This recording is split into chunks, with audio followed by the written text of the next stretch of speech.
The Wellness Show, episode 109. And by the way, watch right to the end. We have a special offer for everyone. Welcome to The Wellness Show, a podcast on health and wealth. I'm your host, Tyson Bannigan, the founder of the Extraordinary Healing Arts Academy. Join me as we get the latest insight, tips, and strategies from wellness providers, coaches, and successful, heart-centered entrepreneurs, and much, much more.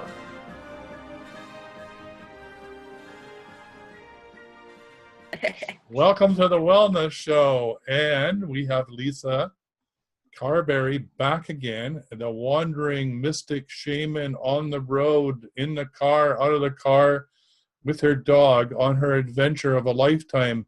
So it's sort of like the report in from the wilderness, or maybe not the wilderness, but certainly the other side of the world from Australia. So Lisa, where are you? What's up? What's happening? What's the latest and the greatest in your life?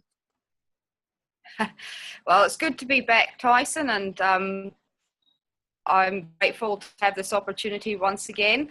At the moment, I am in Cairns in Queensland, which is far north Queensland. It's right up the top end. If you're looking at the world map that we're used to looking at, it's close to that top point on the right-hand side. I have been here since just before Christmas, actually. So this is the longest stopping point, and I have had lots of adventures on the drive up, and met some absolutely amazing people, had so many wonderful experiences of spirit, universe, God, whatever title you ascribe, giving me evidence that this was an appropriate journey to take, and good for my soul as well. And I'm sure I'll share some of those experiences as the show continues. Well, that's amazing. I mean, to me, it's courageous to just, up yourself and, go through all your belongings, sort them all out, and decide what, you're going to want as a vagabond, pack your car up and just head off. So where did you start again? What was the starting point? My starting point was a place in Victoria called Geelong, and it's on to the west of Melbourne, as you would be. It's very, people might have heard or watched television programs where they talked about the 12 Apostles and the Great Ocean Road. That's a very popular tourist journey. Yeah. So that's where it started. In my finalizing, tidying up, decluttering life, and moving on from the rental that I had been in, that was previously my mum's before she transitioned. So I was actually there just over 12 months after my mum transitioned, and and then the road trip adventure began on the 1st of December. Wow. And yeah, so it was pretty it was, to say the least, hot. Yeah, all the way up. And you're getting closer and closer to the equator the further north you get, so it must have been getting hotter and hotter. Yeah. Well, it was one of the things that really gave me a buzz. I can't actually remember the location now, but there was a big sign that indicated that I was now crossing the Tropic of Capricorn. Oh, neat. So there was that sign, so it was like, woohoo! I don't, it's not necessarily something everybody would pick up on when you drive past a sign, but I went, wow, this is really cool. Yeah, it's a light on the planet that you can relate to, and yeah, that's pretty exciting. So you're up through the territory that I remember when I was 21, working in the sugarcane fields along Rockhampton and through that area.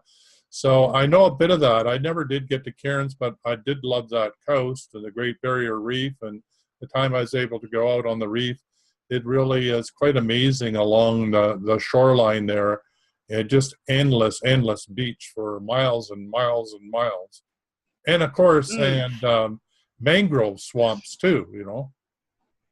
Yes, well, you're saying about the sugar canes. One of the places that I did, that was meant to be an overnight stop, I ended up staying there, I think it was 2 or 3 nights, was a little place called Finch Hatton, which is near Mackay. It's just outside of Mackay.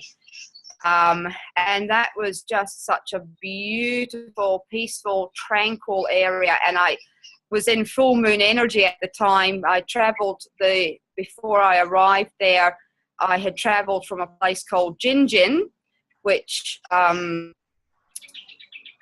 that's where I saw witnessed that full moon in its fullness.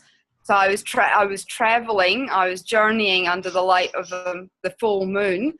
At Gingin, I'll backtrack a little bit. At Gingin, I did only have an overnight stay, but I had been driving for so long, and I was a little bit achy, and so I had been sleeping in the car just for overnight stops, which was another interesting experience. If you can imagine driving a sedan that just has a boot and a back seat. My front seat was set up for the dog. My boot was full as. My back seat was completely chock-a-block, so I couldn't even recline my driver's seat to get sleep. So you know, that's what I was doing for overnight. So I bit the bullet and I went, right, I am pitching my tent, and that is a whole nother story about this tent, if you're interested in that story. But I bit the bullet. I pitched my tent under near 2 beautiful trees, and the full moon appeared, and something drew me to look up to the trees, and at that very point that I looked up, I had 4 to 5 tawny owls sitting in the tree right above my tent, my car, and me and my fur baby. And I did capture a couple of images of that, but I was just like, wow, if this isn't a sign, I don't know what is. So I did that with, so that was Gingin, and then I moved them in the morning. There was actually another, at Gingin as well, there's a little, I don't know if it's a stray cat or a cat that lives locally that likes to frequent it, because it is a very popular overnight stopping place for people who are traveling. But there was a tiny little cat, and it followed me around, and I gave it some milk and patted it and everything. It just hung around me for a little while. So that was the animal communicator, beastmaster coming out, attracting all the animals. So on this journey, this mystical journey, what's been the biggest aha that you've had so far? The biggest aha, it's not been so much of an aha as an aha. Now you're reminding me, universe, spirit, you're reminding me of the whole shebang. Right. So the best way to illustrate that is in sharing the experience that I mentioned about the tent. So when I first left Geelong in Victoria, the first day of my driving, I drove to a place called, I got as far as a place called Mathoura, which is just over the Victoria-New South Wales border, which is, Echuca is in Victoria, Moama is in New South Wales, and that's the Echuca-Moama, New South Wales, Victoria border. I stopped there. There was a free, what's called a free camping site at that the local bowling club at Mathoura. And, you know, an older population, country, again, main highway going up through it. And it was only meant to be an overnight stop. I ended up being there for just over a week. Interesting. And boy, what a week it was. So I introduced myself. I met the people at the bowling club. They knew I was there and had lovely conversations. They had beautiful meals, etc. And I had left with a particular tent from Geelong that had been in storage for about maybe 6-7 years at least. Mm-hmm. So it hadn't been used. So because it hadn't been used and it had been in storage, I thought, yep, it's going to be fine. But when I actually put the tent up, because of the sun and being in it, you could see the light coming through. And I could see these little spots within the tent that I thought, it's perhaps not as waterproof. Here's hoping it doesn't rain. Uh-oh. So it wasn't forecast to rain, but then the forecast came through. There was going to be rain. And sure enough, my tent proved not to be as waterproof as originally believed. It wasn't so that I was swimming in it, but there were drips coming through. Yeah. So by this stage, it was a couple of days into my being there. So I was at the weekend, and people in that area at the bowling club had already said, you know, you're not like any other traveller. You just feel like you're part of the community. You just, you know, and so I was walking in and everybody's going, hey, how are you going, Lisa? What you've been up to today? Have you checked this out? Etc., etc. And they were rapt to see my boy and said, you know, bring him in. He can come. So, you know, it was a real sense of community. And then so this had happened with the tent. And so I thought, okay, maybe I move on or I just stay in the car. And a guy whose name happens to be Michael, and I actually have met 2 or 3 Michaels who have helped me along this journey as well, so there's no coincidence of the name Michael popping up. So this first Michael came up beside me in his ute, in his truck, and we started talking. And it turned out that he actually owns a small business directly opposite the bowling club of cabins. And he invited me, he said, at no cost, he said, I have a spare cabin over there and you're welcome to stay in it for as long as you like. So I took him up on that offer, and so I had effectively like a home to stay in. I just helped him around the property for a bit. My boy got he found his swimming legs there because there was a big dam. He had, up until that point, he had never ever gone in further than his belly, which is common amongst staffies. But he was diving into this dam, swimming away, and Michael also had a dog, so my boy had a playmate, and they were absolutely fantastic together, and they explored the 40 acres of the property together. I didn't have to worry. He was off lead, he was free, having his adventures. But this cabin also had an outdoor spa bath, or what people may be familiar with, a jacuzzi bath. Mm-hmm. Right outside the door. It's the only cabin that had it, so I was able to just relax outside, take in all of nature. Very comfortable bed, shower, kitchen, fridge, freezer, TV. It had the works. That was given to me, offered to me freely, so I stayed there for the remainder of the time. But the story doesn't stop there, because he was also aware of the issue with the tent.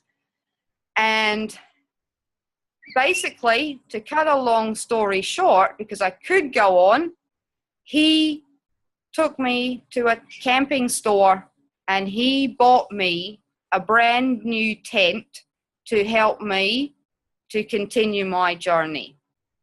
Wow, that's beautiful. And that in that sense, that's why I say it was more like, aha, universe, you're supporting this. Spirit, you are coming, you've got my back.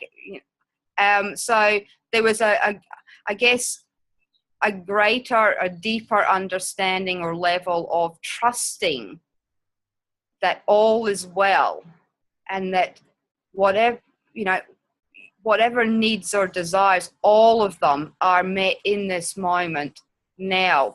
And it's being observant to what is presenting and being open to receiving what is being presented. Because, that's sometimes we can have this thing of we attach ourselves to a particular form.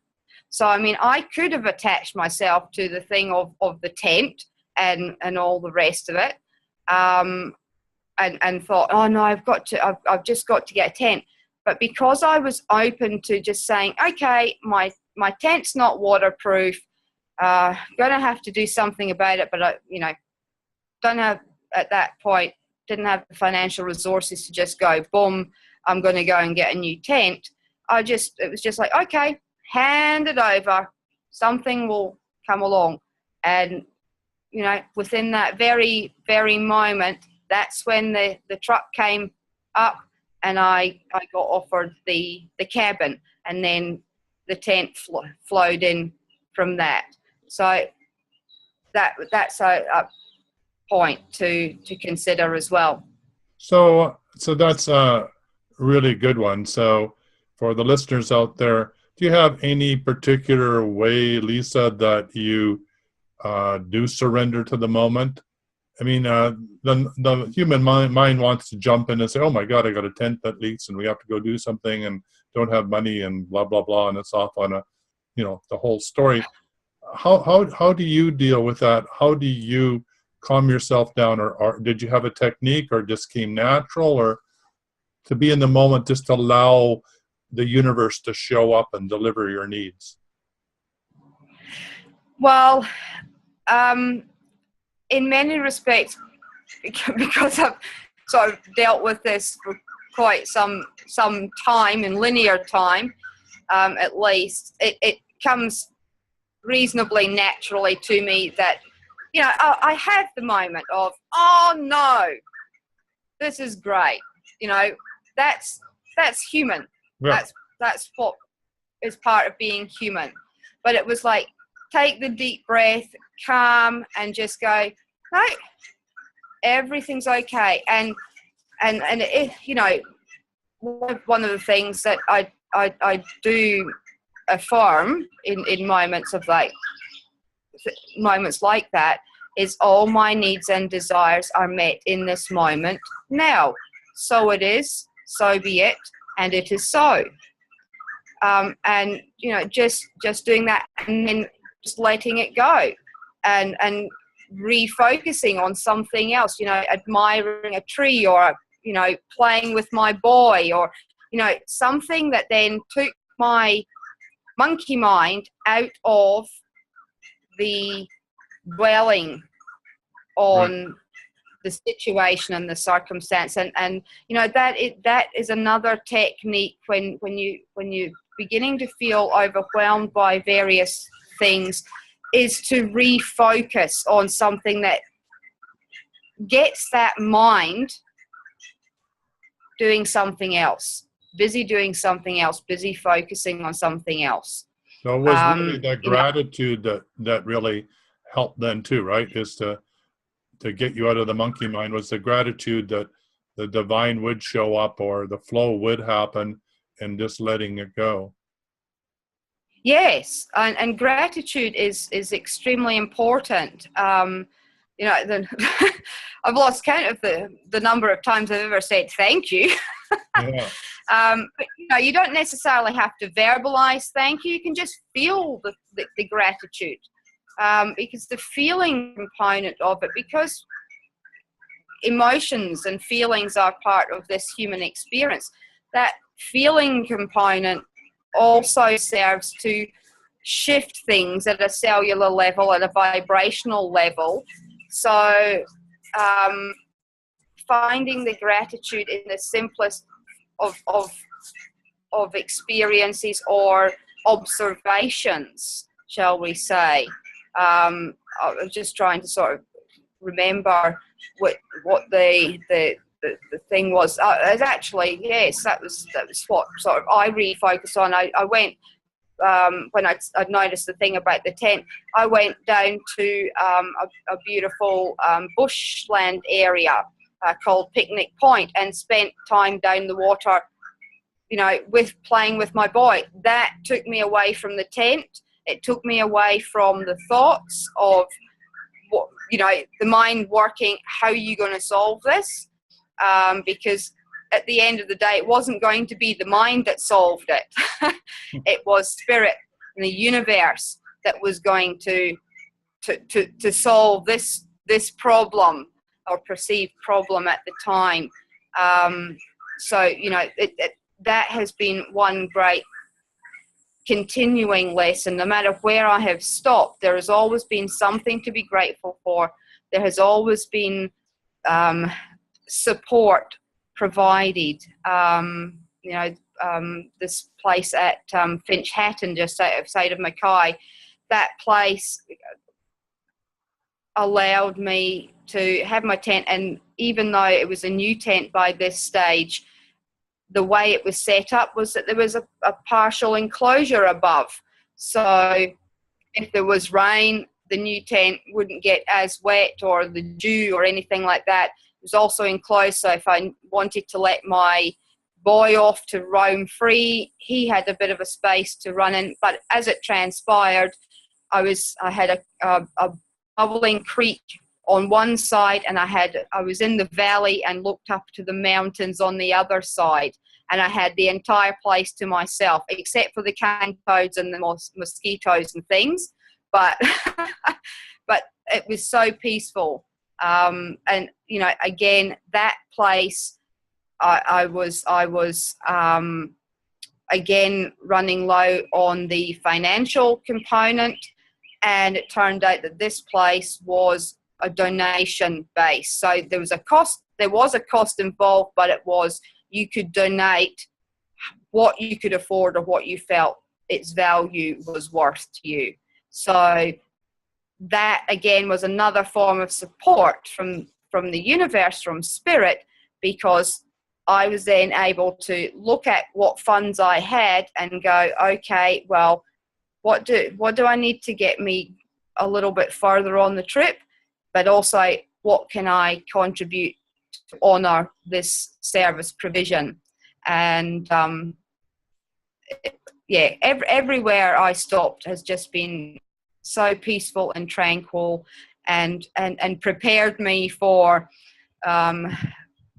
getting through that last part of the year, because that was no bed of roses. Yeah, and it was Christmas time, and people were occupied probably doing with other things. So as you move forward, what sort of things are you going to do to support yourself? Are you going to do a workshop here or there, or a reading here or there, or how's that going to work for you? Well, here's sort of another example. I'm going to be in this Cairns area for an indefinite period. I haven't been guided to move just yet, and Spirit has provided an opportunity for some more stable accommodation within a home, renting a room out. So there's that. But at the start of this year, I have had so much expansion and intuitive abilities that I have played with or just incorporated into other things like the coaching side of things. That call is to actually use more and more of the intuitive, to focus more and more on the intuitive component of my service. So I've put out a couple of January specials sent from a couple of days ago. So that's in Facebook. I've started channeling sacred geometry drawings and receiving messages about those drawings, working more and more with oracle cards and doing readings.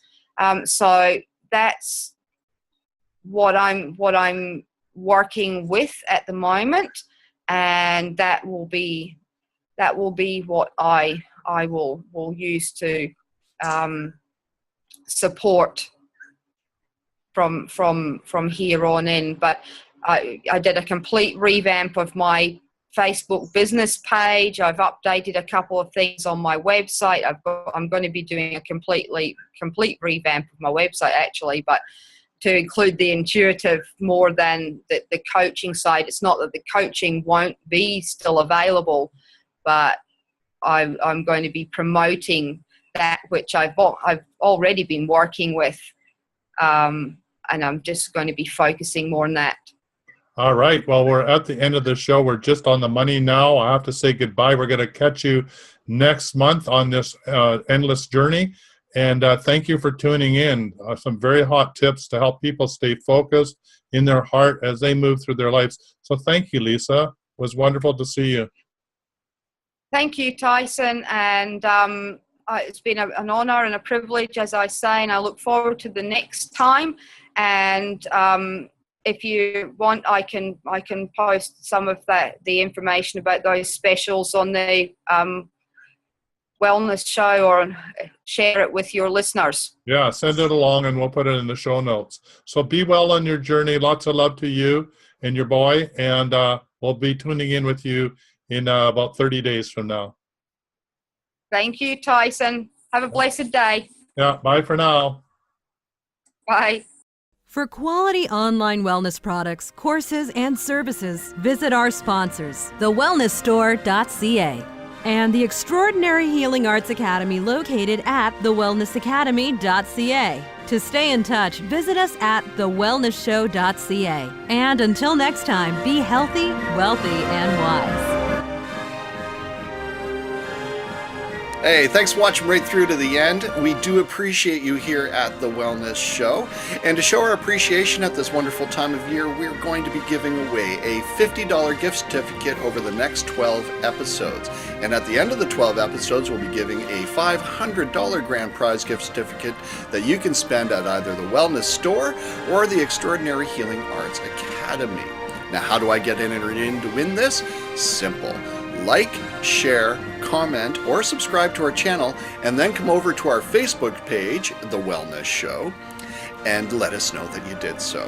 While you're there, you can also comment and enter into the conversation about the current episode and have answers back from Tyson and the people that were interviewed. So again, like, comment, share, subscribe, and tell us you did so on the Facebook page, and we'll enter you in to win a $50 gift certificate, 12 of those, or the $500 grand prize gift certificate to be spent at the Extraordinary Healing Arts Academy or the Wellness Show.